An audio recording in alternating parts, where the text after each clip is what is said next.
January is Cervical Cancer Awareness Month. Each year, nearly 12,000 women in the U.S. will have cervical cancer and 4,000 will die. It's frustrating because this is the first type of cancer that has a preventative vaccine, and we have good screening tools too, but cases, they are still going up among younger women. Senior health correspondent Monica Robbins joins us to explain, Mon, why this is.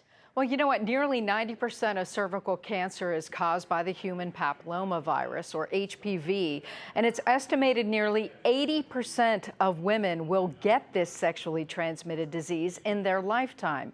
Now, in the majority of cases, the virus clears on its own within 2 years, but for some, it can lead to genital warts or worse, cancer. Now, 10 years ago, guidelines for Pap smears that can detect HPV were changed, and nearly 2 decades ago, the FDA approved the HPV vaccine that prevents the virus from causing cancer. But vaccine hesitancy is rising, as are cases of cervical cancer. I think, though, as the guidelines have gotten more complex, it's just harder to stay compliant. Sometimes people need screening every 3 years or every 5 years, and it's really difficult to keep track of that. So then if we're missing those deadlines, then these precancers can develop and even into cancer. So I think part of it is a failure in our screening system.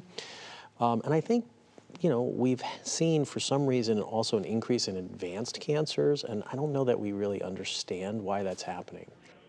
Now, the HPV vaccine is available for males and females ages 9 up to 45, and women should begin getting Pap smears and an HPV screening by age 25 and talk to their healthcare provider about the frequency of that testing. Now, Dr. DiBernardo says regardless, women should be visiting their gynecologist annually, and cervical cancer is the subject of the next edition of Prescription for Life, and you can find those episodes on WKYC Plus app, and keep in mind, new episodes drop every Wednesday.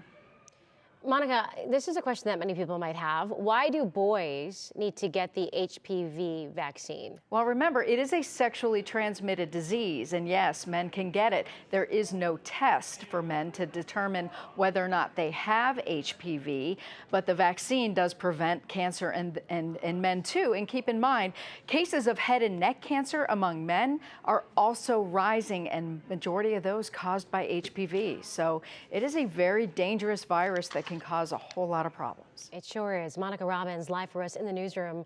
Mom, thank you. Sure.